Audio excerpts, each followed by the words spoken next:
Parshas Tetzaveh, and page 464. And you have over here something very unique in Parshas Tetzaveh. It's the only parsha in the Torah since the birth of Moshe Rabbeinu where his name does not appear. Parshas Tetzaveh, Moshe Rabbeinu does not appear, and this is as a result of something that he says later on in Parshas Kisisa, which is actually earlier chronologically, but there's an idea of ein mukdam uma'uchar b'Torah. The Torah is not written in the necessarily chronological order of the events, and therefore what takes place in Parshas Kisisa, which is the sin of the golden calf, according to some of the commentaries, actually takes place before the command of the Mishkan. And that the command, remember we mentioned that the command of the Mishkan itself, according to some, is only a response. They're different fundamental machlokas on whether or not the Mishkan is a lichatchila or a b'diavad. And lichatchila means that is the preferred course, that was going to be anyway. And b'diavad is after the fact, after there was the Chet HaEgel, then they decided to make. So that's a fundamental dispute. Now, according to those commentaries, Parshas Tetzaveh actually comes after Parshas Kisisa. In Parshas Kisisa, when Moshe Rabbeinu, after the sin of the golden calf, and Moshe Rabbeinu goes up and begs for forgiveness for Jewish people, he says to God, if you don't forgive them, please erase me from your book. Mecheni na misifrecha. Erase me from your book. And therefore, in one parsha, Moshe Rabbeinu's name does not appear. And that is Parshas Tetzaveh.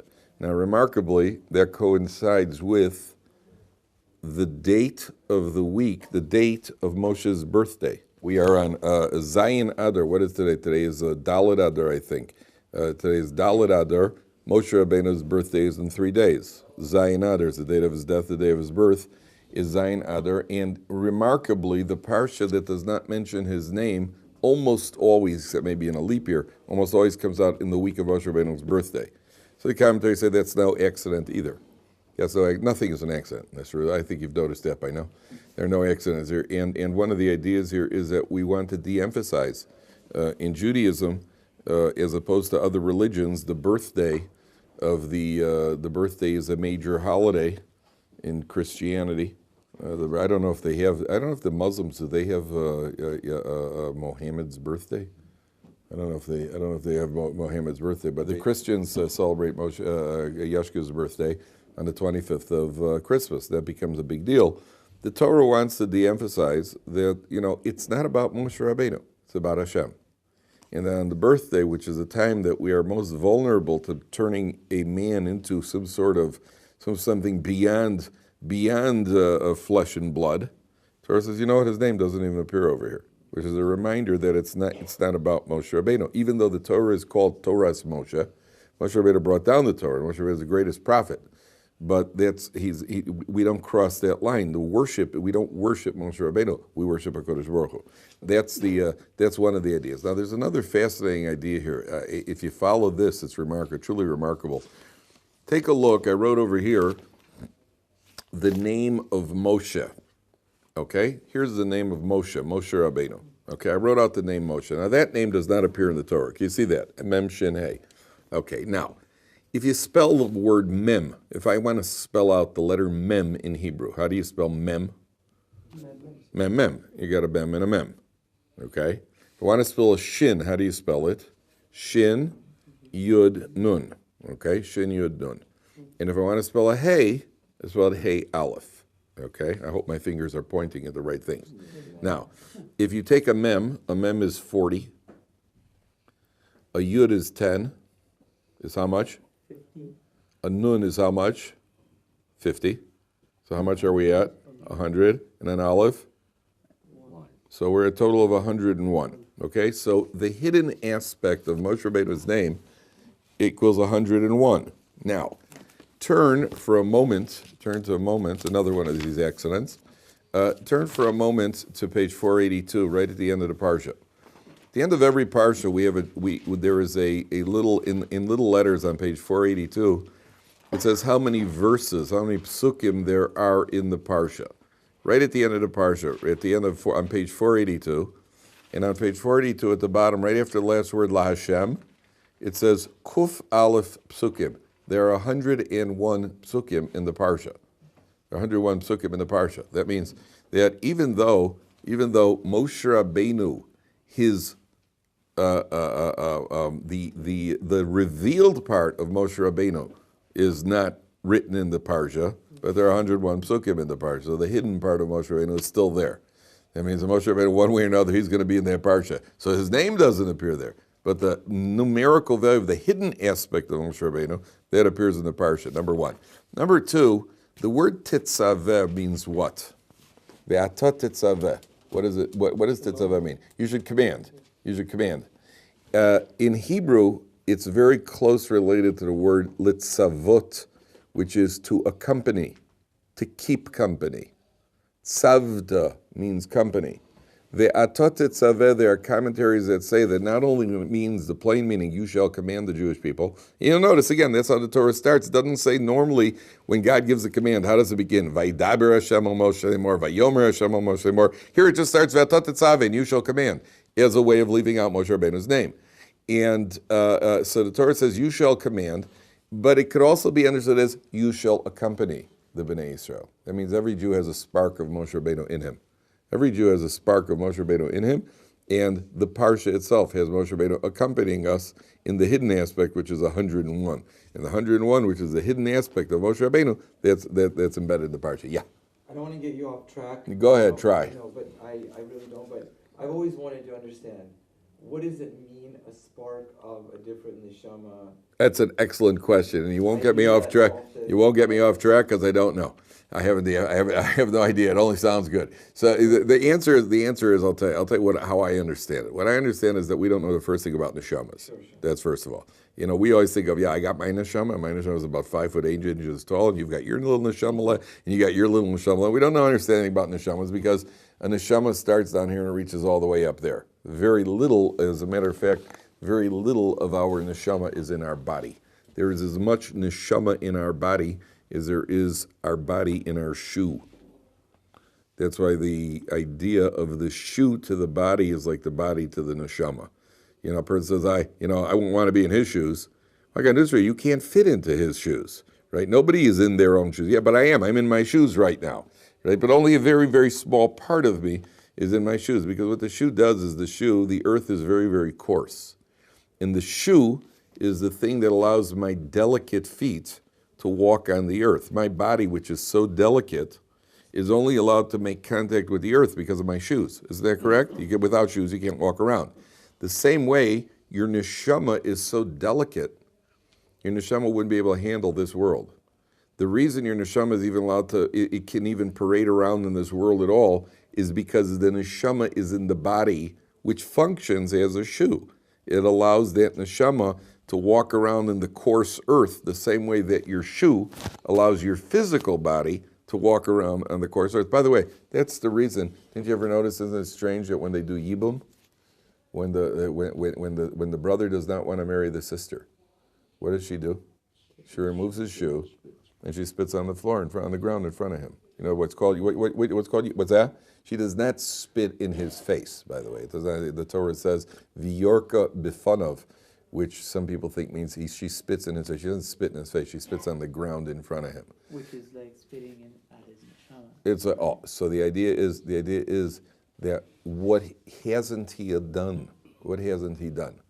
If he would marry her and they would have a child, so then the neshama of the brother would come back in that child.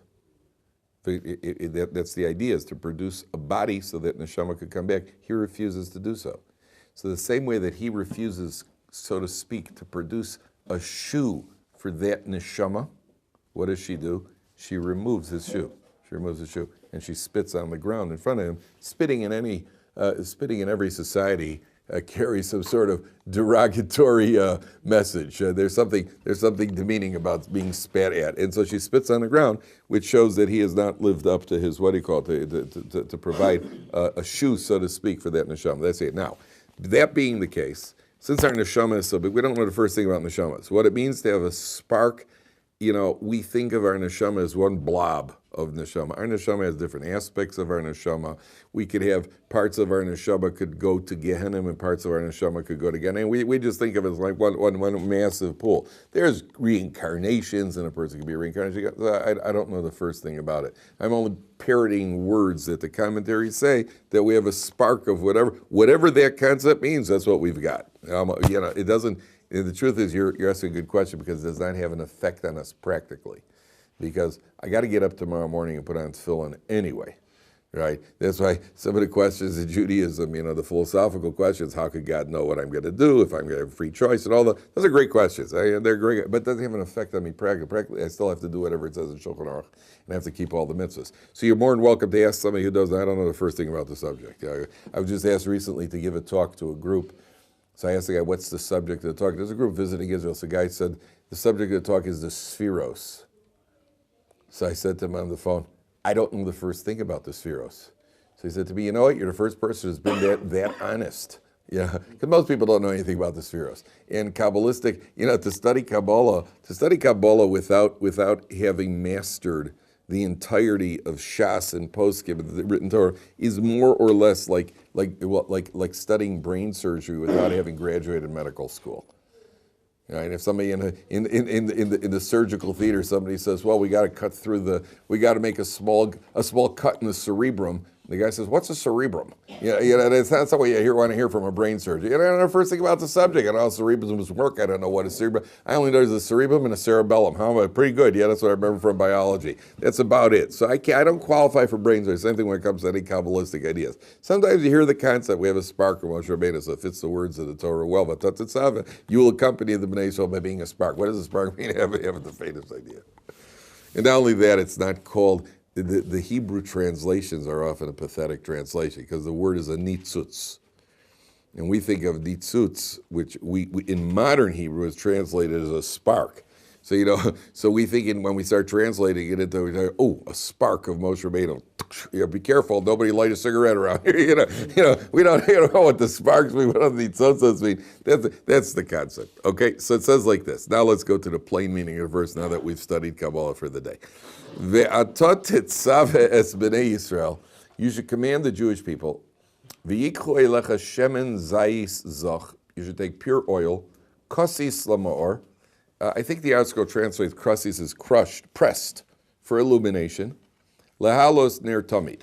Now, what's interesting here is that the light of the menorah, the way they got the oil from the menorah is they took an olive, squeezed the olive, and got the first drop. The first drop of the oil is the purest drop. Everything else, and Rashi points out over here, the next level is they take the olives, they crush them up, however you crush olives to get out the oil. The next level of oil could be used for the offerings. You can mix it in with it when they brought a mincha offering, which was made out of flour. You mix oil in with it. You could do that with the second level of the crushed olive. The first drop of the olive has no dregs in it. It's the purest drop. Only that oil could be used for the menorah. Okay, now, what do you think is the idea behind that? What do you think is the idea behind that? What does the menorah represent? Remember what we spoke about last week? What does the menorah represent? Remember we said every utensil in the Beis Hamikdash represents something. What does the menorah, right? The Shulchan represents prosperity, and the Aron Kodesh represents Torah, the Mizbeach represents Kahuna. What does the menorah represent? Wisdom. The difference, the secular and the religious studies, the different types of wisdom, right? It's not just not the secular, but it represents what you call wisdom. Where does our wisdom come from?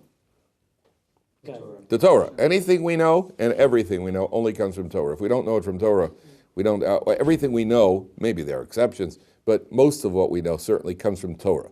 Now, that means there are two utensils in the Beis Hamikdash that represent Torah. There is the Aron Kodesh, and there is the menorah. So I don't remember if we spoke about this last week or not. The idea being the Aron Kodesh goes in the Holy of Holies. Nobody goes into the Holy of Holies except the Kohen Gadol one day a year. Nobody goes into the Holy of Holies. The Aron Kodesh has the written Torah in it, and the written Torah is tucked away and inaccessible. It's in the Holy of Holies. That's the Aron Kodesh. And that's a lesson to us. Don't tamper with the written Torah. The written Torah is unchanging. The luchos are carved in stone, which I imagine is where the expression comes from. There's a written Torah. The written Torah is unchanging, not to be tampered with. Put it away into the Holy of Holies. There's also the menorah. The menorah, the light of the menorah, which represents the 7 branches of Torah wisdom, and the light of the menorah is also the light, the illumination that comes from Torah. The difference between the menorah and the Aron Kodesh is the menorah represents Torah Shebaal Peh, which is the oral Torah. Now, the written Torah is tucked away in the Holy of Holies. The menorah is out in the Kodesh, where the Kohanim had access to it. Now, remarkably, do you remember on Hanukkah, what was the attack on the Jewish people primarily? What was the attack? Which aspect of Torah comes under attack all the time? It's always the oral Torah. It's always the oral Torah. Nobody attacks the written Torah. Nobody bothers. The Christians believe in the written Torah. The Mohammedans, I'm not sure what they believe. All reform movements through Jewish history, whether the Karaites, they all believe in the written Torah. Everybody agreed there was a written Torah. Nobody denied a written Torah. The attack was always, reform doesn't deny the written Torah either. The attack is always on the oral Torah, because the written Torah itself, the written Torah as it appears, carries very little imposition on our life. Because you could do anything you want, you can interpret it any way. If the written Torah says you have to honor your parents, well, I do. I call them once a month and ask for money. I think that's I think that's honoring my parents. It says you have to slaughter an animal. I do. I take a knife and I stab it. I slaughter the animal. Doesn't say any of the laws over here. It says keep Shabbos. I do keep Shabbos. I eat cholent. I sleep. Doesn't say any law. One thing: don't light fires on Shabbos. Don't light fire. Lo sevaru eish b'chol mos rosecha b'yom haShabbat. Good. So I'll light a fire before Shabbos and I'll cook in the fire for before Shabbos. It doesn't really carry. The laws are not detailed in the written Torah. Just about any law that don't wear shatnez. Okay. I don't know what shatnez means, and I don't know to what extent, and I don't know I'll take wool and linen. Maybe, and you say it's this much, and I say it's this much. There are no details in the written Torah. The written Torah doesn't threaten us. Build a sukkah. Okay, I built a sukkah. Put on totafos. Doesn't even say the word tefillin in the written Torah. Put on totafos. I just did. Here's my totafos. There I go. Here's my totafos. Between your eyes. Okay, now it's between my eyes. I fulfilled my obligation. Doesn't say, that's all it says. Doesn't tell me what it is. Doesn't say how long. Doesn't say what. Doesn't say anything. So you need the oral Torah, and that's why there's always been an attack on the oral Torah. Because the oral Torah is what threatens people. Because the oral Torah's got the laws. The oral Torah's got the detail. Without the oral Torah, everybody can make up their own laws. I honor my parents. I think about them once a month. Is that a way? Prove me wrong. Prove me wrong. I claim that's what the Torah means. You claim something else. So we need an oral Torah to tell us what the Torah really means. Now, Hanukkah was an attack on the oral Torah. That the oral Torah, the written Torah, nobody's going to attack. It's always the oral Torah that's being attacked. How do we know that the menorah burnt on Hanukkah? A miracle on Hanukkah. 8 days, the menorah burnt. 8 days, they put in oil. How do you know? The only ones who could see it were the Kohanim. The only ones who could see it. No, I'm not talking about in our generation. You're right. In our generation, we know it because it's been passed down. You're right. But in that generation, how did they know it? How did they know about the miracle in that generation? There's only one reason. It wasn't the splitting of the sea. It was because the Kohanim came out of the base of Migdash, and they're going to say, guys, you're not going to believe this. You're not going to believe it. There was enough oil for 1 day, and it burned 8 days. But they did. That was the miracle, that they believed it. The miracle is, that was the oral tradition. That was the test of the oral tradition. The Kohanim are telling you it happened. Now, do you believe it? Do you accept it? Do you know that in the extreme case, how did Yitzchak allow Avram Avinu to shecht him? Avram Avinu got a command from God. How does Yitzchak go to allow somebody to kill him? Yitzchak went up there on the Akedah, extended his hand. That's a test of the oral tradition. Avram is telling him, I have credibility, and as a prophet who has credibility, I'm telling you God said this, now you have to trust me. That's the oral tradition. Otherwise, Yitzchak should defend himself. There's a famous, famous professor, an expert on child raising. So he got up, he's a psychologist of some sort. He got an expert on child raising. So he got up, he was giving a lecture about his policy is never spank children, ever. Ever, ever, ever. Never spank children, never use corporal punishment. So somebody in the class raised his hand and said, you mean you've never hit your kids ever? He said, well, only in self-defense. Right, that was the child raising expert. So there is what's called an oral tradition. Yitzchak should have defended himself. The answer is that's and we find that constantly. The menorah represents the oral tradition. The oral tradition allows us to be innovative. It allows us to be creative. It allows us to come up with what we call chidushim. Chidushim means innovations, but the innovations have to be within the framework of the Torah. And that's why the menorah reflects, and the Torah describes it as being opposite where the Holy of Holies is. It reflects the written Torah. That means that our chidush, our innovation in the oral Torah has to be loyal to the Torah itself. It has to be loyal. There are rules. You can't just come up and innovate anything you want. If anybody's learned Gemara, you have a Gzeira Shava, and you have a Kal V'chomer, and you have all these principles which you could put to work for you, which we use in Gemara, but they have to obey the laws and the rules of the Torah. Therefore, the menorah represents the oral Torah. Now, what's with the pure oil? Why does the menorah need the purest oil? And again, the answer is because learning Torah requires a certain purity of thought and a purity of approach. That means we can't bring in foreign ideas into Torah. We have to treat Torah the way Torah is meant to be treated. We can't just come out and just say anything we want, anytime we want, as people often do, coming up with all sorts of funny commentaries. Torah has rules like anything else. That it means even within the realm of chidush, within the realm of innovation, there are rules about how much you could innovate. I think that exists in every area in the world. You could innovate on the wings of an aircraft, but within certain limitations. The plane has to be able to get off the ground. The wings have to be able to stay on. And if you innovate in a way that does not obey, then it leads to disaster. That's what the Torah. That's a rule of the Torah. That's what the pure oil is. Now, by the way, there's a beautiful story. You'll tell us to a girl when you meet her and go out on a shidduch. There was a famous Rosh Yeshiva of the Chevron Yeshiva. His name was the Simcha Zissel Breide. He was the Rosh Yeshiva of the Chevron Yeshiva here in Yerushalayim. A tremendous, tremendous genius, one of the leaders of the generation. His wife, the Rebbitzin, was a fabulous cook. And not only she had a reputation. The wife of the Rosh Yeshiva was a fabulous cook. And not only she was a fabulous cook, she was very creative. Very creative, and the food always was dressed up just so, which means there was parsley on it, and they always, whenever they want to make you look at theirs, put some parsley on it, and it just very, very elaborate in her presentation. So somebody once asked her, why do you put so much time and energy into cooking? So she said, look, my husband's Rosh Yeshiva. He has a beis medrash, and in his beis medrash, he innovates. He's creative in his beis medrash.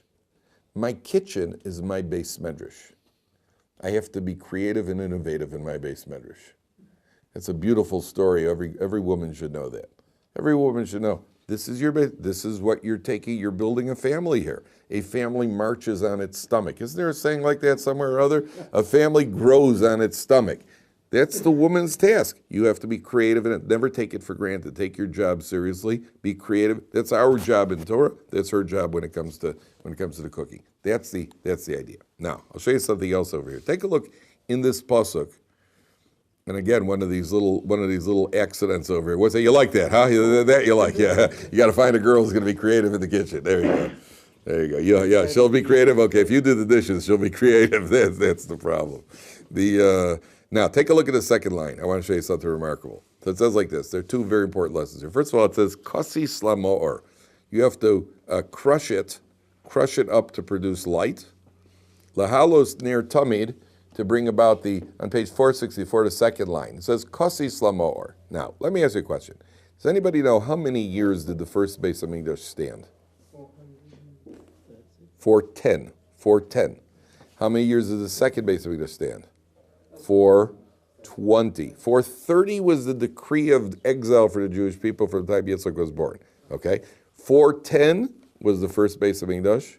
420 was the second Beis Hamikdash. What happened to both of them? Destroyed. Now, what's going to happen when there's a third Beis Hamikdash? It'll never be destroyed. Okay? Now, take a look at the word kosis, which means crushed. Crushed. How does it pressed or crushed? The first two letters are a tough and a chaf, which is the numerical value of 420. The second two letters are a tuf and a yud, which is a numerical value of 410.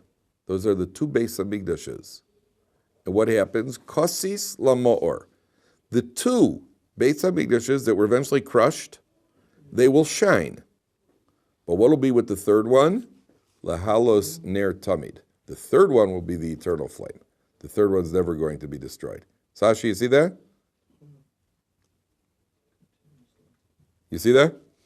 L'kosis lamor. The first two Beis Hamikdashes, which will be crushed, 420 and 410, lamor. They will shine, but then they're going to come to an end.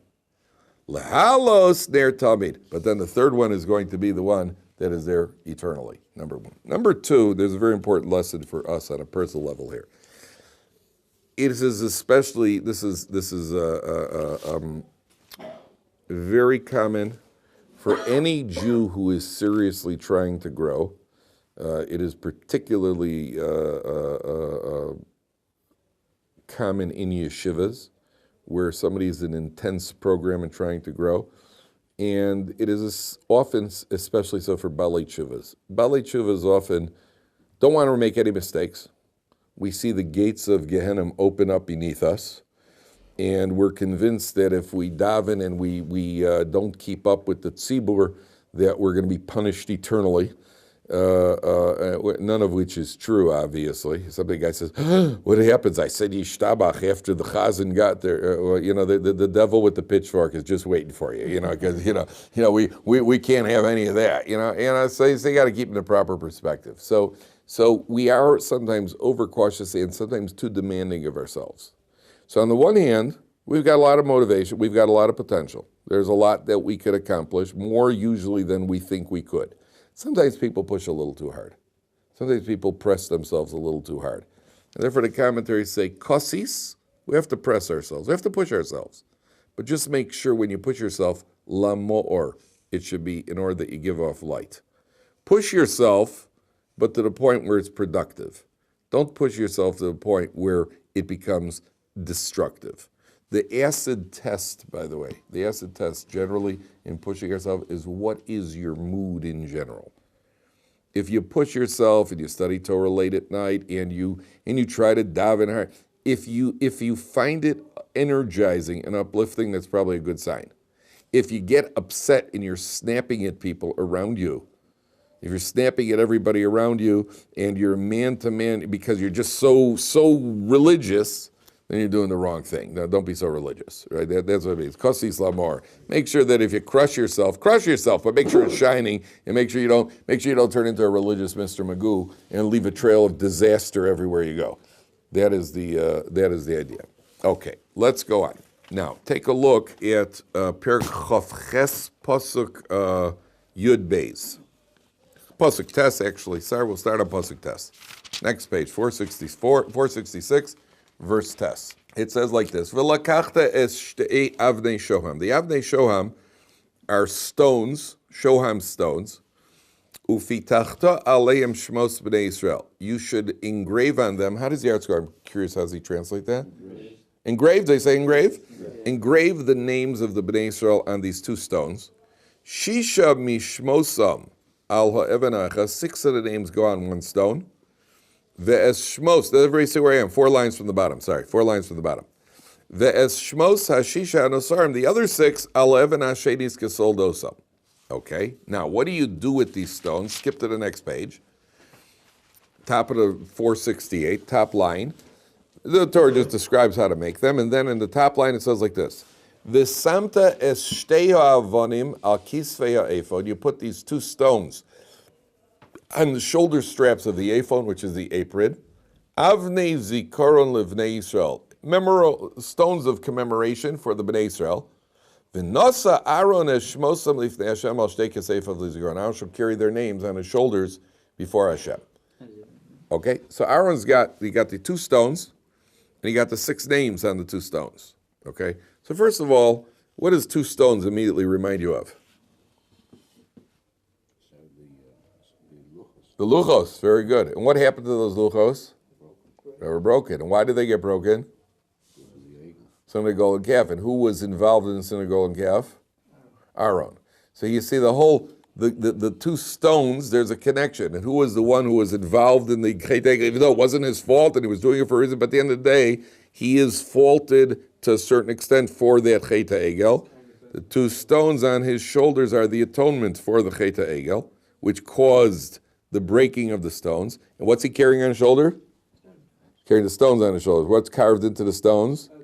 The names of the Jewish people. So to speak, the Kohen Gadol carries the Jewish people on his shoulders. Kohen Gadol goes in on Yom Kippur, he carries the, even in Yiddish, by the way, they talk about when a posek had to render, when they want to talk about a posek, I don't know how your Yiddish is, my Yiddish is as good as my Kabbalah. My parents spoke Yiddish in the home and they didn't want us to understand. So I knew that if they were speaking Yiddish, it was usually something good. Because if it was something bad, they spoke English, which I understood very clearly. So it was usually something good if they spoke Yiddish. But in Yiddish, they talk about a posek having the breta pletzels. Pletzels. How do you say pletzels or pletzels? Pletzels, the breta pletzels, right? He's got the broad shoulders to render such a halachic decision.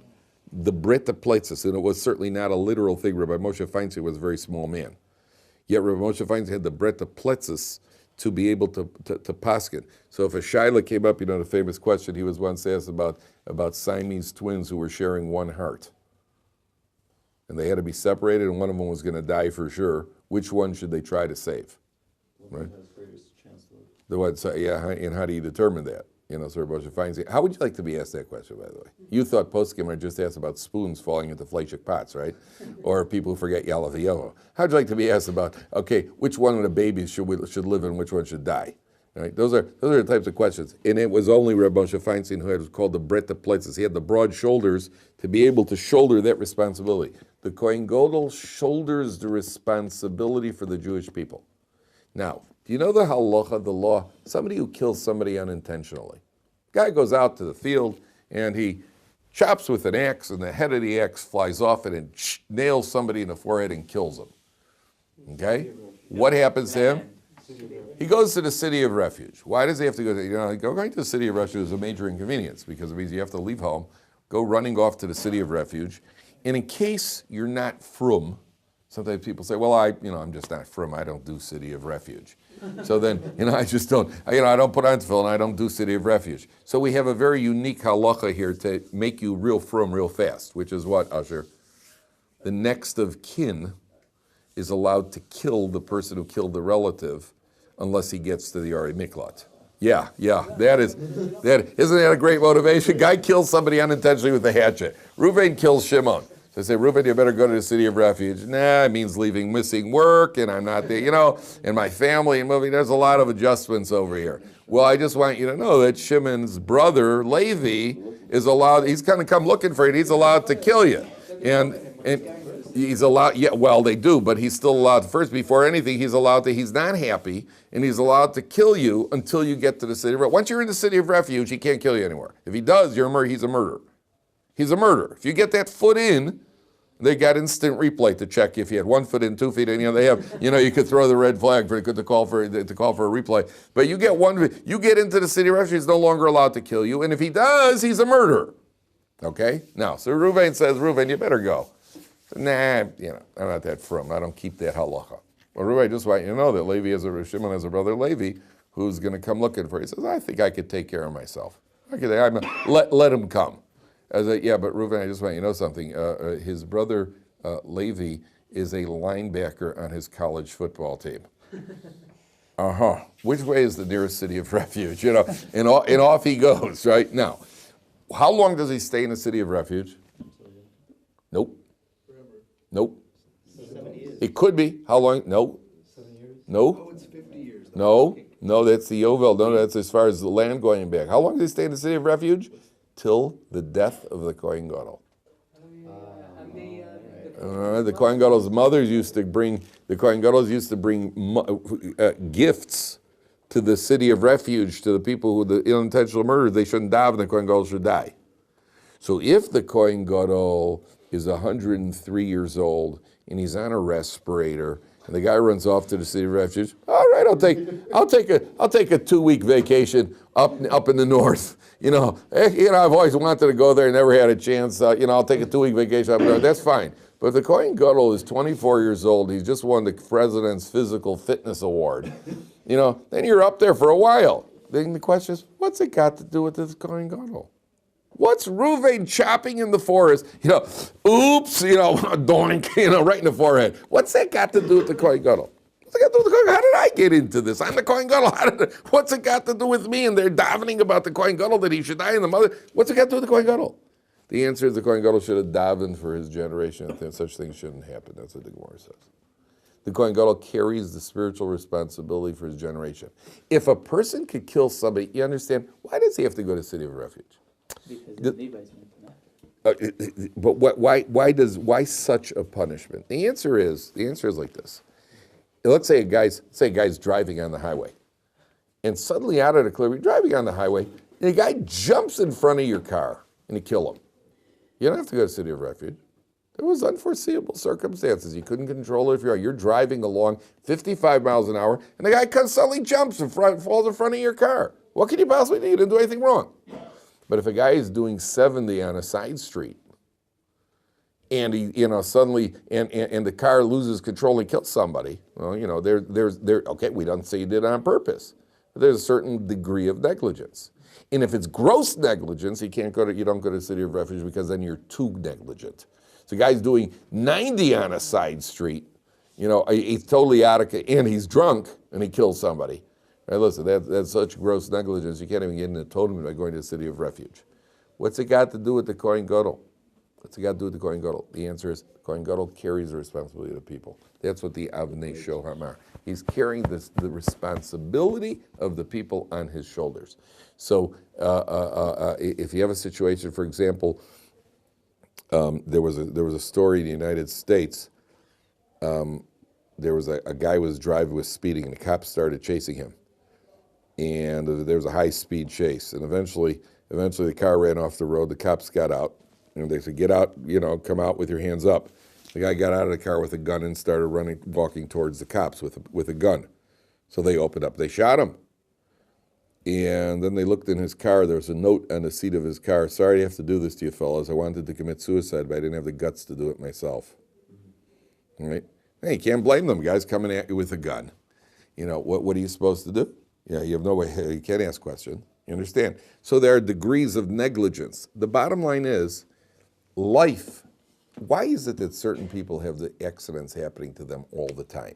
There's always one kid in the family who's always, oops, he knocked over the lamp, and he's the one who ruined the painting, and he's the one who spilled the milk. The answer is usually there's a pattern. He knocked down the lamp because he was playing big-time wrestling in the living room when he shouldn't have been.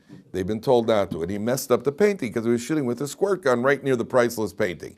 And he knocked over the milk because he was goofing around at the table. There's always an element of negligence in it. If Jews could kill each other unintentionally, that means that we've lost a little sense. A guy goes into the forest, your hatchet handle flies off. Why didn't you check it? Check your hand. You don't swing a hatchet unless you're 100% sure it's not going to fly off. And if you didn't, so we're not accusing you of doing it intentionally, but it means life. You've lost the sensitivity to the value of life. That's the fault of the Kohen Gadol. You didn't educate the people properly. You should have taught the people. You're the spiritual leader. If there's a residual effect, there's some sort of flow, it's coming from the Kohen Gadol, it's your fault. Therefore, you bear the responsibility. That's what it means to carry the Jewish people on their shoulders. Okay, yeah. Sorry to, so who carries the Jewish people now? Me. Just give me a couple of stones for my wedding call. We'll talk. No, the Jewish people are carried by the leaders of the generation. We carry ourselves, and we're carried by the leaders. They bear responsibility. The bigger you are, the more responsibility you have. That's the rule. I don't know if anyone individual carries the Jewish people. We certainly, the Gemara says, a tzaddik could be taken as an atonement for the entire generation. Rabbi, what was the psak of Moshe Feinstein? I think it was based on the chambers of the heart. The one who had more chambers of the heart was the one they attempted to save. Both died. Both